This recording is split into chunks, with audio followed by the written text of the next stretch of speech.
அமீர் சுல்தான் அவரை நான் உங்களுக்கு அறிமுகப்படுத்த வேண்டியதில்லை, நான் தான் அறிமுகப்படுத்தினேன்னு சொல்லுவார். ஆனால் அவர் தான் இப்போ என்னை அறிமுகப்படுத்தணும்.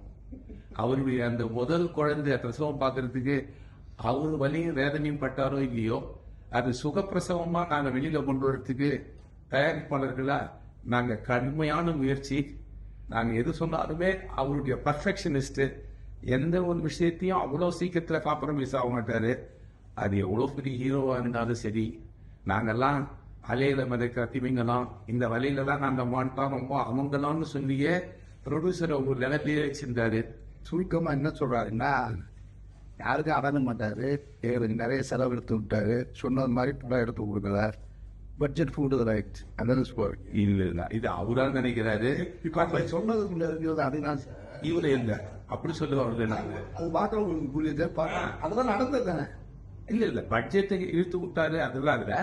ரொம்ப தரமான திரைப்படம் தான் கொடுத்தாரு. ஆனா அது தரமான திரைப்படமா அப்படின்றது வெளியில வர வரைக்கும் எங்களுக்கெல்லாம் பல கேள்விகள். தயாரிப்பாளர்னா ஏரியா விற்கல, யாரும் டிஸ்ட்ரிபியூட்டர்ஸ் வாங்கல, நாங்க பாண்டிச்சேரியில பெரிய செட்டு போட்டு எடுக்கிறோம், செலவுகள் அதிகமாகுது, வாய் பல டேக்கு ரொம்ப பர்ஃபெக்டா ஒரு படம் கொடுக்கணும்னு முயற்சி பண்ணாரு. இது கேமராமேன் உதவலன்னா கைக்கு அடக்கமா இல்லைன்னா சார் கேமராமேனா நானா இப்படி ஒவ்வொருத்தரையா சொல்லிட்டே வருவாரு. அமீர் பாய்னு ஒரு சிறந்த ஒரு டெக்னீஷியனை நான் செலக்ட் பண்ண பிறகு எனக்கு பல கேள்விகள் சொன்னாங்க, பல ஐடியாக்கள் சொன்னாங்க. எங்களுக்கு டயலாக் சரியா எழுத மாட்டேங்கிறாருன்னாரு. ஆனா சொன்னவருக்கு டயலாக் எது தெரியுமான்னு தெரியாது.